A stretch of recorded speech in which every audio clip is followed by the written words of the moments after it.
Muy buenos días, un gusto saludarlos de aquí desde Tijuana. Hemos estado viajando toda esta temporada rara. No me he expuesto al COVID, no se preocupen. He estado metido en casa. De hecho, estuvimos tratando con un sobrino que ha estado muy grave y pues les pido mucha oración, por supuesto, para la familia en estos momentos de pandemia también. No sé qué vaya a pasar aquí en Tijuana después del desfile de ayer en la famosa calle Revolución, que es una calle muy transitada aquí en Tijuana, celebrando el Día de Muertos. Estaba a reventar, así que creo que de color amarillo nos vamos a ir a guinda, yo creo. No sé qué vaya a pasar, pero la verdad es que estamos preocupados un poquito. Por otro lado, estamos celebrando dos cosas importantes.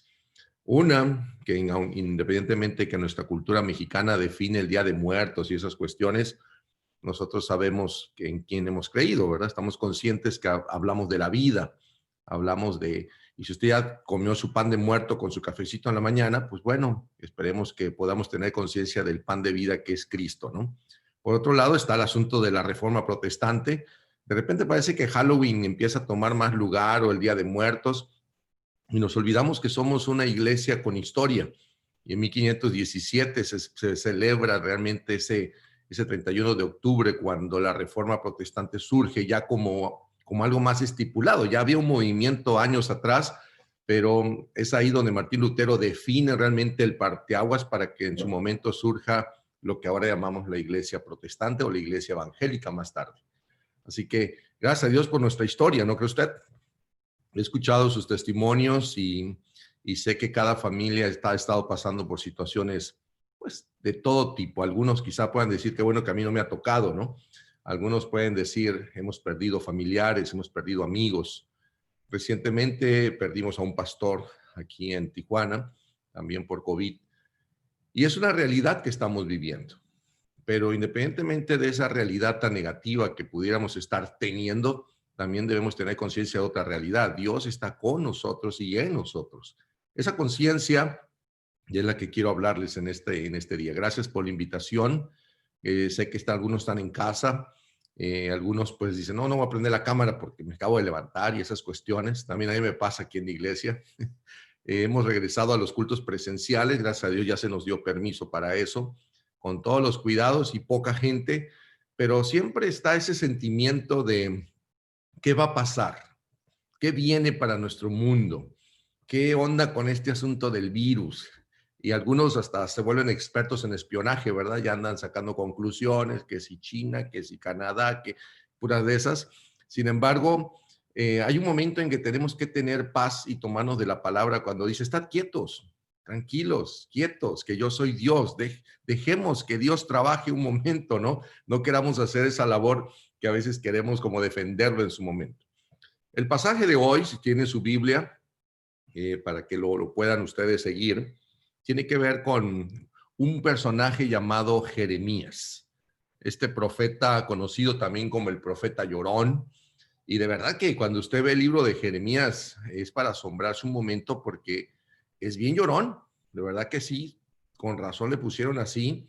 En realidad la palabra es quejón, más que llorón, ¿verdad? Porque él está viendo muchas situaciones en el mundo y se la pasa quejándose constantemente con Dios.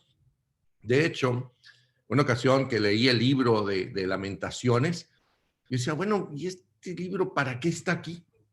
Lo único que yo leía era quejas y quejas y quejas y quejas y quejas y no le hallaba sentido. Realmente, créanme que llega un momento en que de esas veces que dices, ¿qué hace este libro aquí? ¿Por qué no pusieron otro? Pero luego te das cuenta que es un libro muy bello, no por las quejas, sino porque hay alguien que tiene con quién quejarse.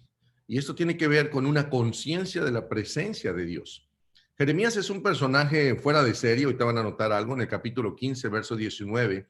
Parece que hay un momento en que Dios lo confronta de una manera muy fuerte y le dice, por tanto, si usted tiene su Biblia abierta, así dijo Jehová, si te convirtieres. Y vean a quién se lo está diciendo por la temática del día de hoy. Se lo está diciendo a un profeta, alguien que conoce de Dios, alguien que sabe quién es Dios, que conoce los atributos, y le dice, si te convirtieres, yo te restauraré, y delante de mí estarás, y si entresacares lo precioso de lo vil, serás como mi boca. Y anexa algo más. Conviértanse ellos a ti, y tú no te conviertas a ellos.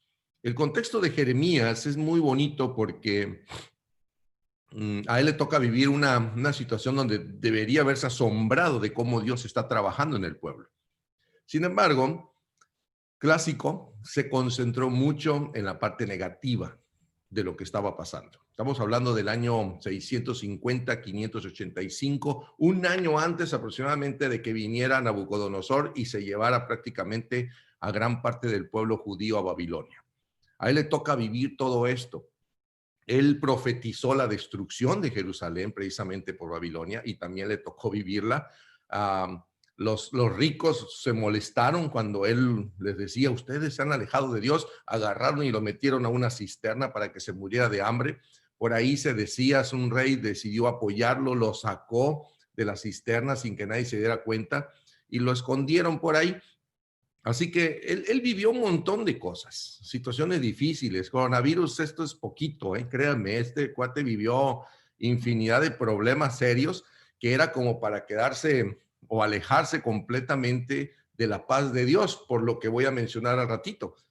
No sé si a usted le ha pasado, usted sabe quién es Dios, tiene conciencia de Dios, pero dígame si no hay un momento en que a veces la parte humana, la debilidad humana, la mente, la influencia social o cultural, de repente te hace crear una duda respecto a Dios. Ese es el trabajo de Satanás constantemente. No sé si ustedes lo han notado.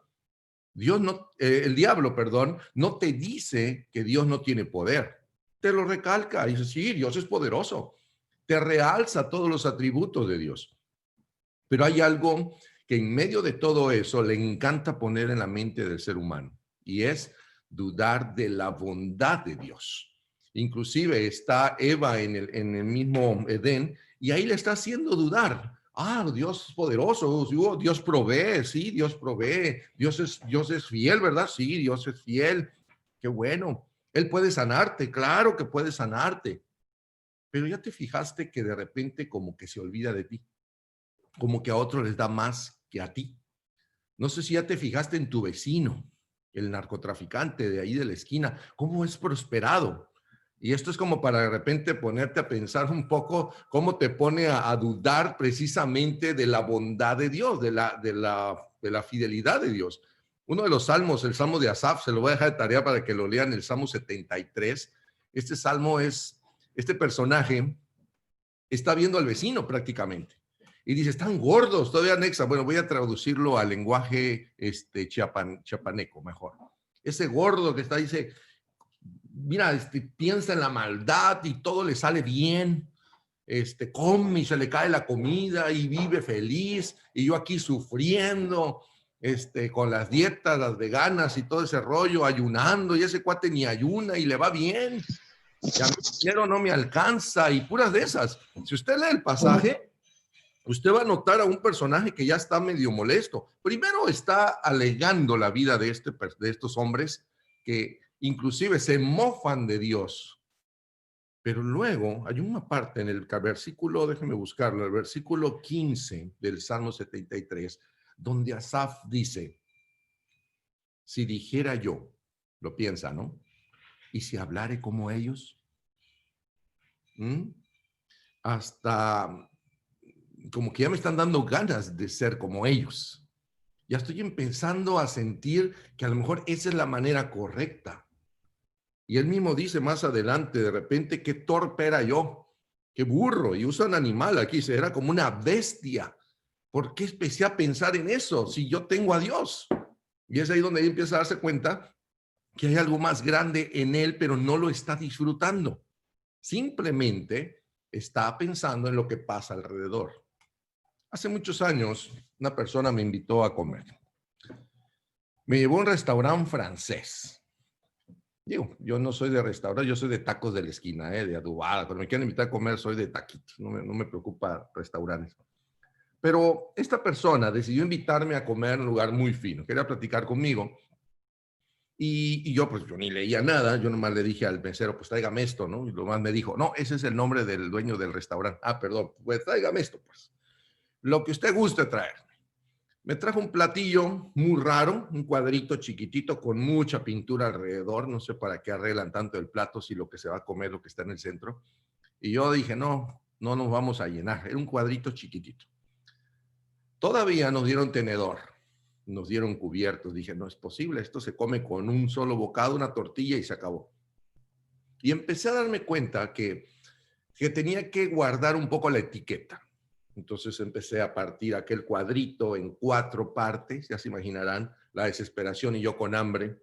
Tomas el tenedor, empiezas a masticar 41 veces para que aquello haya un proceso de digestión, formalidad, mientras estás hablando, haces como que no tienes hambre y como que eres muy bueno en eso.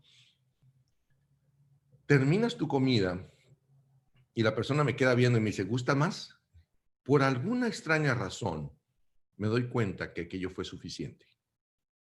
Y empiezo a analizar que lo único que pasó es que aprendí a disfrutar mi comida.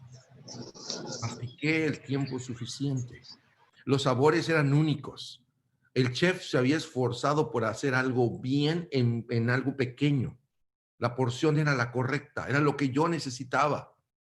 Simplemente necesitaba aprender a crear una capacidad que en su momento, díganme si no, hermanos, se pierde. Es la capacidad de disfrutar. La capacidad de tomar tiempo para disfrutar lo que haces. Ese momento en el que te estás arreglando el cabello, pero lo disfrutas. Ese momento en que estás comiendo, pero lo disfrutas.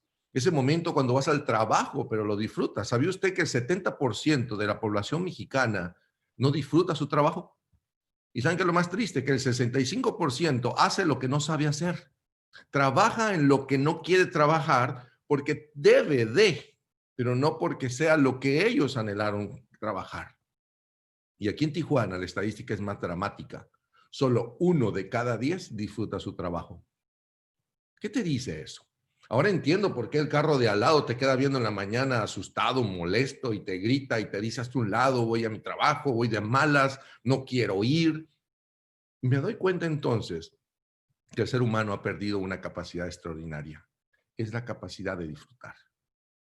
Los cristianos, como cristianos, nosotros sabemos que tenemos a Dios con nosotros, ¿verdad?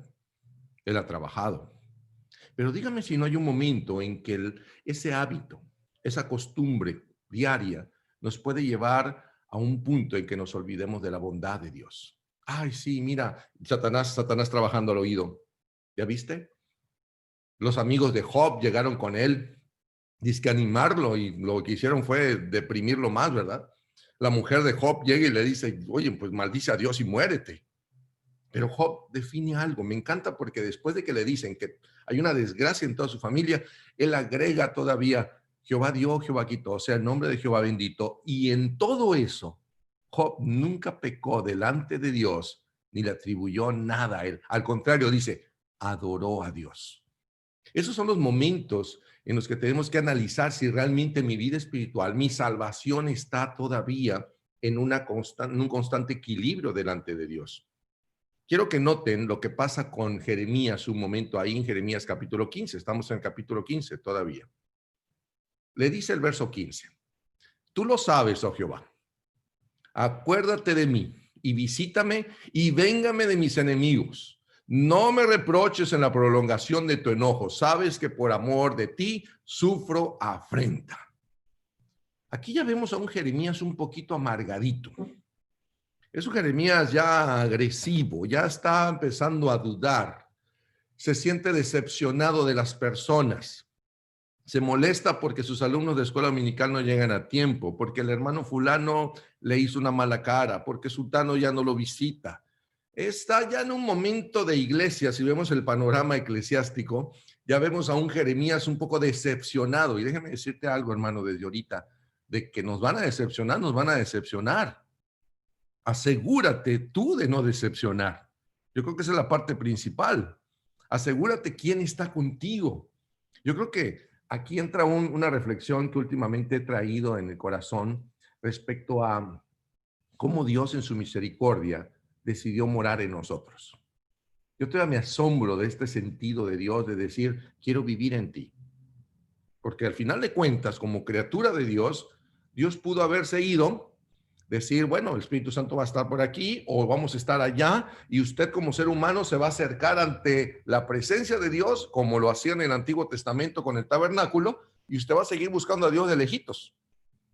Pero dice el Señor, yo quiero morar en ti. Y cuando viene el pasaje ese, cuando le preguntan a Jesús cuál es el gran mandamiento, él define: amarás al Señor tu Dios con todo tu corazón, con todas tus fuerzas, pero agrega con toda tu mente, pone el concepto mental, pero luego dice: amarás a tu prójimo como a ti mismo. Dios es tan grande, y lo he pensado, y de verdad disfruto decir esto.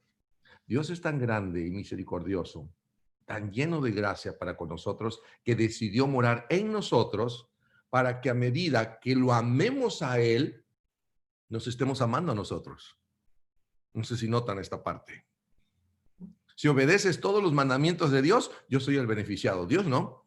Dios no se beneficia con los mandamientos, con obedecer los mandamientos. Soy yo.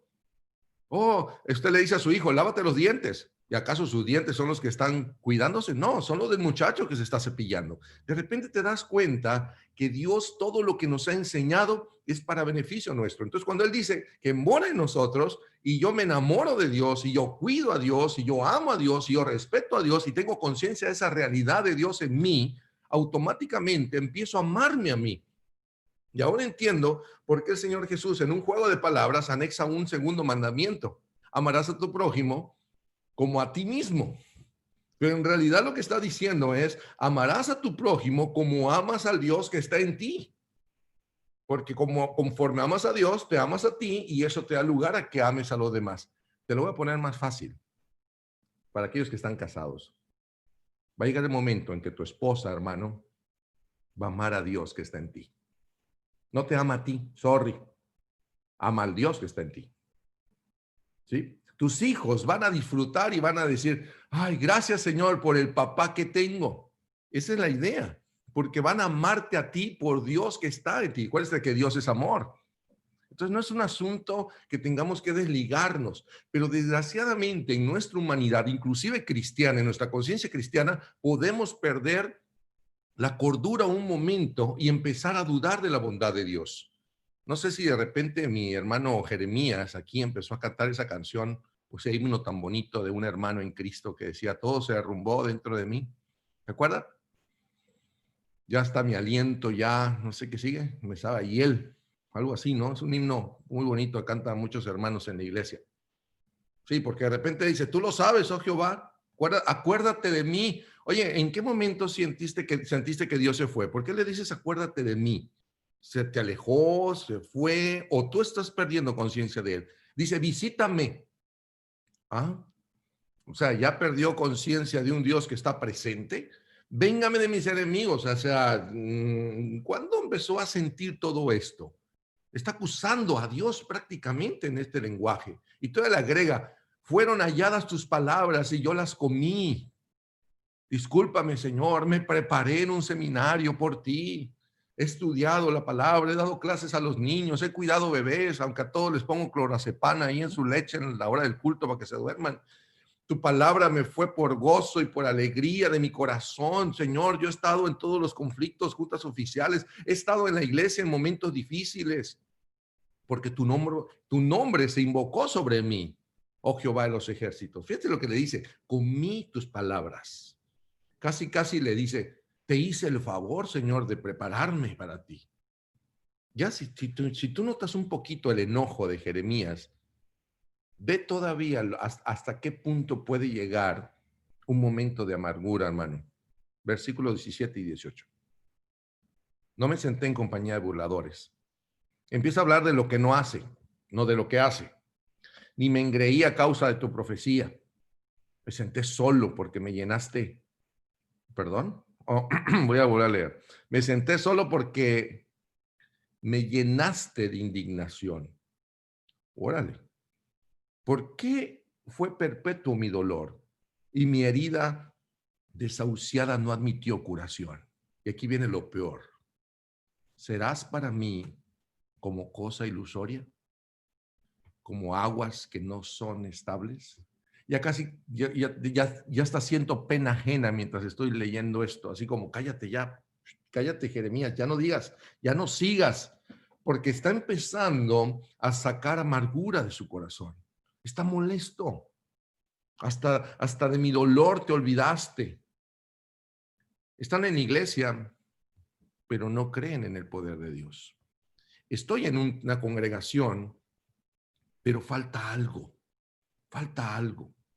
¿Cómo se los pongo, hermanos? En estos días que estamos viviendo el asunto de la pandemia, la pregunta que surge cuando hay conflictos de duelo y pérdidas es ¿por qué a mí? Es muy sencillo buscar esa pregunta. Está dentro de las fases, no la negación. ¿Por qué a mí? La iglesia ha sido un poquito propositiva y ha tratado de ayudar a los hermanos, a motivarlos un poquito. Y por ahí no falta el hermano que llega y le dice, bueno, hermano, no digas por qué, di para qué. Debe haber un propósito en todo esto. Y todavía algún hermano por ahí medio aventurado dice, esto está dentro del plan de Dios. Ay, Dios. O sea, como que Dios maquiavélicamente planeó todo, ¿verdad? Y entonces agarró el virus y se lo metió porque hay un plan de Dios. Oye, qué terrible cuando empiezas a ver a un Dios así, medio planeador, agresivo. Ah, o sea que Dios planeó que yo sufriera. Sí, pero hay un propósito, hermano. Ya lo encontrarás. Tarde o temprano va a llegar. Tú confía en el Señor, porque a los que aman a Dios, todas las cosas les son para bien. Y agarramos los textos fuera de contextos para provocar pretextos, ¿verdad? Entonces llega un momento en que te asustas con todas estas preguntas. La pregunta correcta no es ni por qué ni para qué, sino ¿por qué no? ¿Por qué a ti no? ¿Acaso no fuimos diseñados para estar en un mundo difícil? En el mundo tenéis aflicción, pero confiad, dice el Señor, que yo he vencido al mundo. Hace referencia a todas las situaciones adversas que vamos a vivir. Pero aquí hay una pregunta clave. ¿Por qué no? Oh, sí, que se muera el perro del vecino, el mío no. Que se enfermen de COVID todos los que puedan, menos yo. Que todas las familias vivan divorcios, menos la mía. Que la gente sufra problemas, enfermedades, pero la mía no, porque entonces sí me enojo, Señor. Entonces sí me enojo contigo. Entonces sí te reclamo. Entonces sí me indigno. Entonces soy capaz de decir que eres una cosa ilusoria. ¿Sí están notando el lenguaje de Jeremías? Hay un momento, hermanos, en que si esto no lo cuidamos, es un detalle sencillo, nuestra salvación está en juego, porque empezamos a dudar precisamente que estamos en el camino correcto. Y si hay algo, hermanos, que la iglesia ha tenido en estos meses, es una lucha de fe. Porque en este momento puedo decir, saludos a a la iglesia que está en la casa de fulano. Como dijera Pablo, ¿verdad? La iglesia está ahí en su casa. Gracias a Dios por eso. Pero yo le aseguro que muchos hermanos en su momento esto lo van a tomar como un pretexto para ya no regresar. Muchos se van a enfriar también en su fe. Muchos van a sentir que este es el momento apropiado para, a ver, y si Dios es bueno, ¿por qué no hace algo? Y si Dios es tan bueno, ¿para qué permitió el virus? Y si Dios es tan bueno, ¿por qué dejó que Adán y Eva pecaran? Y empezamos a irnos tan al pasado que lo único que me dice eso es que ya estamos molestos con Dios. Me dice que hemos perdido la capacidad de disfrutar su presencia. Hermanos, se llama conciencia de su presencia. Y esto no lo podemos perder. Es algo que la iglesia nunca debe perder. ¿Saben ustedes que cuando leemos el Salmo 23, usted lo sabe, como dicen, versículo 1, Jehová es mi pastor, nada me faltará. Pero es muy común que este pasaje, nada me faltará, lo traducimos como no te va a pasar nada. Y no dice así, dice que nada te faltará. Te va a morder un perro, hermano. Te van a robar algo alguna vez. Te vas a enfermar. Y usted dice, ay, pastor, pero qué terrible, ese pasaje no dice así. Así dice, no te va a faltar nada. Ahí lo que dice, nada te faltará, nada, de todo, bueno y malo. ¿Y sabes cómo lo sé? Porque más adelante el mismo Salmo 23 dice, cuando andes en el valle de sombra de muerte, y no te lo está preguntando, no te lo está dando como una opción, te está avisando, cuando estés allí, lo único que va a hacer que tú salgas adelante es la conciencia de la presencia. Cuando andes en valle de sombra de muerte, no temerás mal alguno, porque tú, pidan la palabra, tú estarás conmigo. Tu vara y tu callado me infundirán aliento. ¿Sí notan el concepto de la presencia? Hay un momento en que Moisés tiene que enseñarle al pueblo quién es Dios. Y pregunta, y si me preguntan cómo se llama, cómo te llamas, ¿qué voy a decir? Yo soy el que soy. Es un término muy fuerte, la palabra Yahvé, que en realidad en la gramática hebrea no usaban vocales, eran las famosas cuatro letras, conocidas como el tetragrama. Y esta pronunciación era cultural, era como, así como cuando respiras. Por eso hay rabinos que dicen que cada vez que una persona respira, o ese versículo que dice, todo lo que respire alabe al Señor, o alabe a Yahvé, así se traduce en la Biblia, cada vez que hacemos así, estamos pronunciando el nombre de Dios, de su origen. Pero eso no es lo interesante. Lo más interesante es el concepto de yo soy el que soy, porque la palabra ser se traduce como ser o estar. Ese verbo, ser o estar. Y esto me encanta porque entonces Dios me está diciendo que siempre está. Y eso de siempre está significa entonces presencia continua. ¿Sí me explicó? Nosotros somos un poquito raros porque estamos viviendo en el pasado con la depresión o estamos viviendo en el futuro con la ansiedad. Pero hay un momento en que yo tengo que concentrarme que Dios está en el presente. Es un presente continuo. Y esto debería alegrarme porque entonces el día de salvación, cuando usted lo busca en la Biblia, dice, es hoy. Hoy es el día de salvación. ¿Cuándo quiere sanarte, Señor? Hoy. ¿Cuándo quiere fortalecerte? Hoy. Ahora sí que mi amigo Fox le atinó a eso, ¿verdad? Hoy. Así que hay un momento en que yo tengo que agarrarme de esa presencia de Dios y decir, qué bueno que hoy estoy vivo. Enséñanos a contar nuestros días de tal forma que traigamos al corazón sabiduría. Todos los días muero, dice Pablo. Todos los días me crucifico con la idea de saber que cada día tiene su propio afán. Pero el día de hoy lo voy a disfrutar y no voy a echar a perder este día pensando en lo que voy a hacer mañana, porque entonces este día ya lo perdí. Y tampoco lo voy a echar a perder pensando en lo que no hice, porque entonces ya lo perdí. Tengo que concentrarme en lo que soy yo. No sé si me estoy explicando, hermanos. Pero el problema a veces no es solamente saber quién es Dios. El problema es cuando la iglesia pierde su propia identidad. Te preguntan, ¿quién eres tú? Y contestas lo que haces. Contestas lo que sabes. Contestas lo que tienes, pero no lo que eres. Y hay un desfase muy marcado en las nuevas generaciones en las que no saben definir su conocimiento y su comportamiento. Estamos bien indefinidos en esto. Y la falta de identidad se está haciendo todavía mayor, porque el individuo tiene mucho conocimiento y se comporta como un niño y tiene una edad de 40, 50 años y se comporta como un niño, o al revés, demasiada experiencia y poco conocimiento. La identidad es cuando en su momento estamos trabajando en un equilibrio constante entre lo que sabemos y lo que somos. Y si hay algo que yo debo saber, diría el apóstol Pablo, sería, yo sé en quién he creído. ¿Saben qué es lo más hermoso? Usted sabe el versículo ese de Juan 3:16, ¿verdad? ¿Qué dice? Porque de tal manera amó Dios al mundo, que yo soy hijo unigénito, para que todo aquel que en él cree no se pierda, mas tenga vida eterna. Pues, ¿qué creen? La palabra creer en el original significa presente continuo. Se debería traducir, porque todo aquel que en él está constantemente creyendo va a ser salvo. Es decir, todos los días, hermanos, empezamos a buscar la gracia de Dios. Esto significa entonces que mi parte humana va a luchar contra la parte espiritual, así como Jeremías. Y muy probablemente vamos a estar hasta contaminados por el ambiente en el que estamos. El apóstol Pablo en 1 Corintios dice, no sean idólatras, como algunos de ellos, como está escrito, se sentó el pueblo a comer y a beber y se levantó a jugar, ni forniquemos, como algunos de ellos fornicaron y cayeron en un día 23,000, ni tentemos al Señor, como algunos de ellos tentaron al Señor y perecieron por las serpientes. ¿Se acuerdan de ese pasaje? Ni murmuréis, como algunos murmuraron. Y estas cosas, agrega el verso 11, acontecieron, y pongan atención a este versículo, para amonestarnos. Se escribieron para amonestarnos a nosotros, a quienes hemos alcanzado los fines de los siglos. Así que el que piense estar firme, mire que no caiga.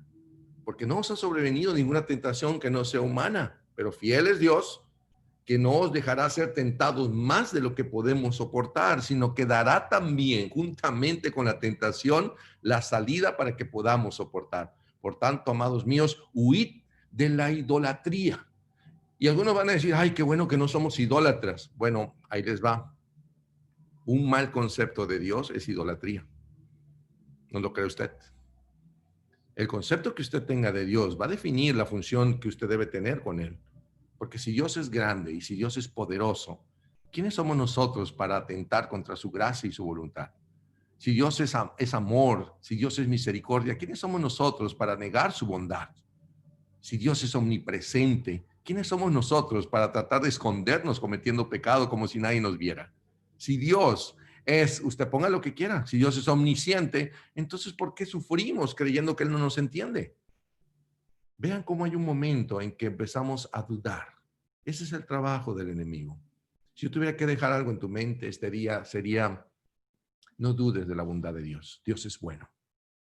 Dios siempre ha sido bueno y seguirá siendo bueno porque está en su naturaleza. Él es el que es. Y me encanta, Él está siempre en un presente continuo con nosotros. La historia del profeta, ya usted lo sabe, llegó a entenderlo. Y vaya que la recriminación de Dios fue dura. Y le dice, ¿sabes qué? ¿Estás dudando? ¿Tienes un problema conmigo? Y le dice, conviértete. Ah, se oye feo, ¿verdad, hermano? Que después de 20 y tantos años en la iglesia, 30 años, 40 años, te diga el Señor, conviértete. Ay, pues ya me convertí, yo soy un líder. Conviértete. Quiero que comprendas algo. A veces se te olvida ese primer amor, esa primera gracia. Lo que está el Señor diciéndole a Jeremías no es que vuelvas a un proceso. Le está diciendo, recuerda el momento especial en el que tú te arrepentiste. Regresa a la humillación, regresa a la humildad, regresa ese momento cuando yo pueda tocar tu boca y esa boca que ya está hablando de más sea usada para bendición mía, le dice, Dios le contesta a Jeremías, tu boca va a ser restaurada y entonces vas a ser mi boca, porque ahora resulta que lo que estás hablando eres tú. Entonces yo quiero que hables lo que yo quiero que hables. Y el Señor empezó a hablar muy duro con él. Algo así como lo que le pasa a Isaías en el capítulo 6, cuando grita, ay de mí que soy muerto, porque soy un hombre de labios inmundos, porque estoy en un pueblo lleno de maldad. Pero mis ojos han visto al rey, a Jehová de los ejércitos, y no puedo dejar de pasar esta oportunidad. Muchos profetas, hermanos, en la escritura, y no es justificación, muchos profetas en la escritura sufrieron depresión, ansiedad, tristeza, pero nunca se les olvidó quién era Dios.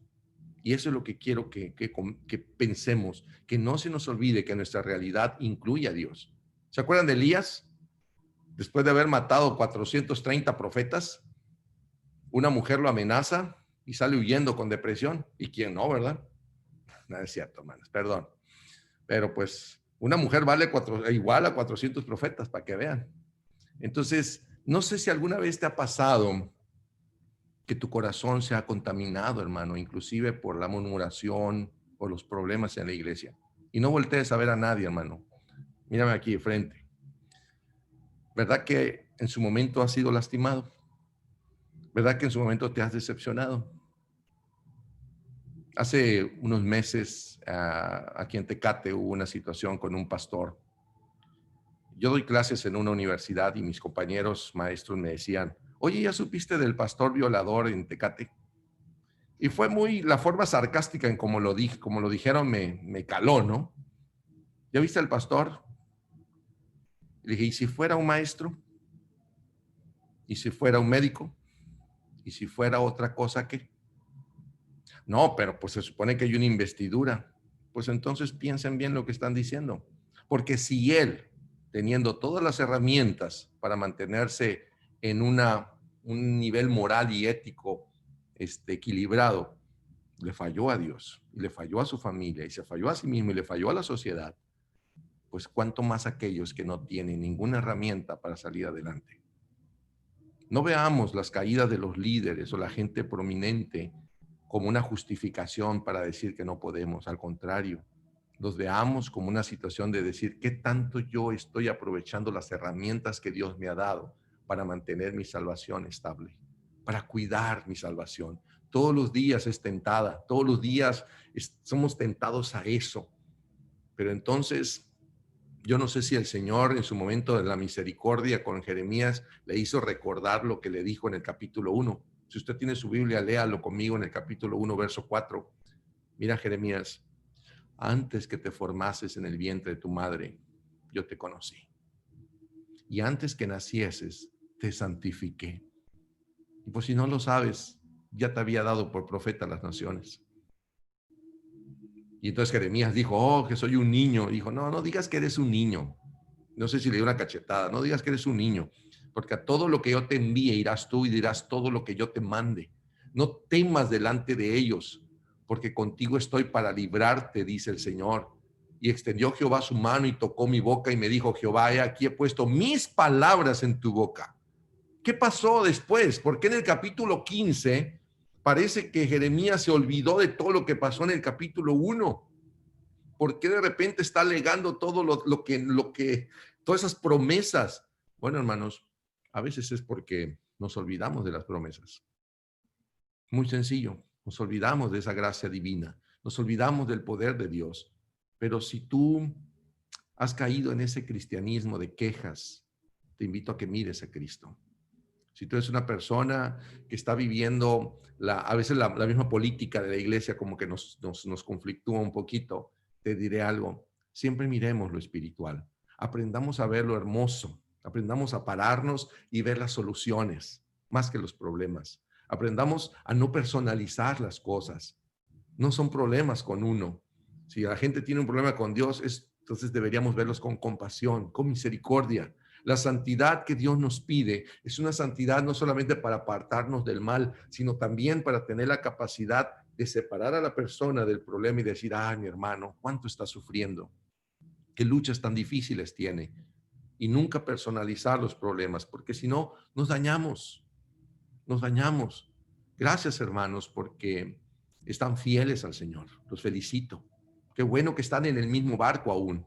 Manténganse fieles, manténganse firmes. Gracias a Dios por la iglesia que no se destruye, ¿verdad? Al contrario, dice la Escritura, ni las puertas del Hades prevalecerán contra ella, porque donde haya uno, por lo menos uno adorando a Dios, esa iglesia continúa viva. Conocí una iglesia en el distrito allá por Ciudad Constitución, la Baja Sur. En esa iglesia habían dos ancianas.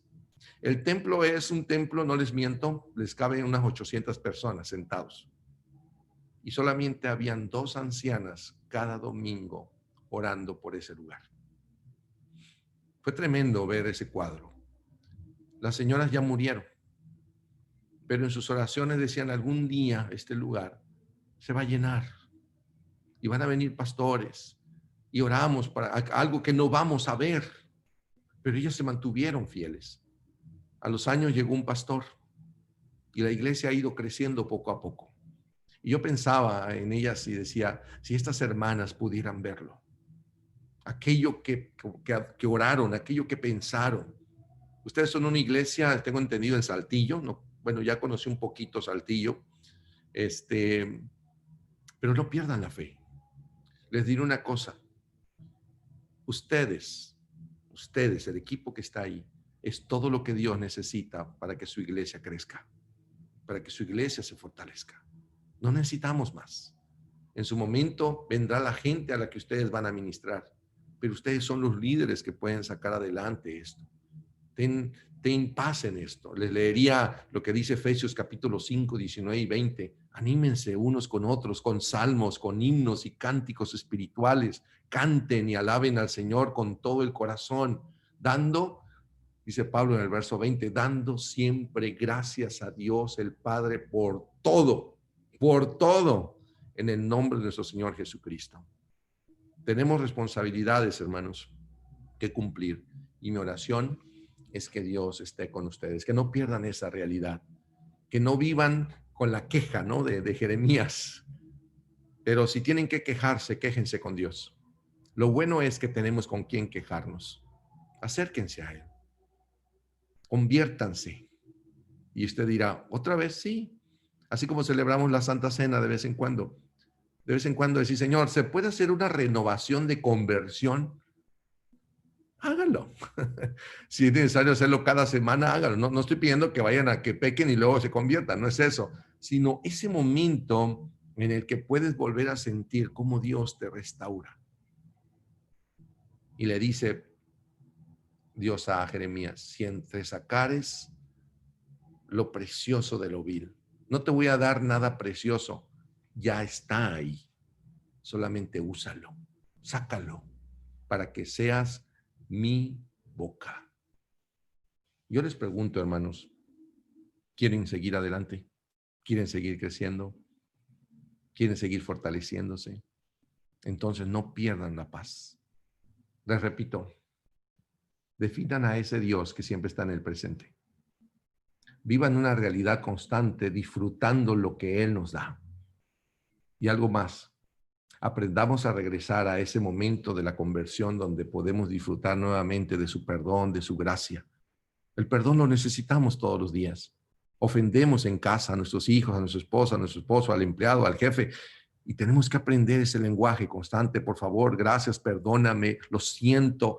Seguir adelante, arrepentirnos constantemente, siendo humildes, creciendo en el Señor.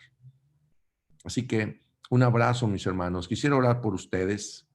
Quisiera pedir que el Señor obre en ustedes y siga cuidando de esta congregación, ahí donde están.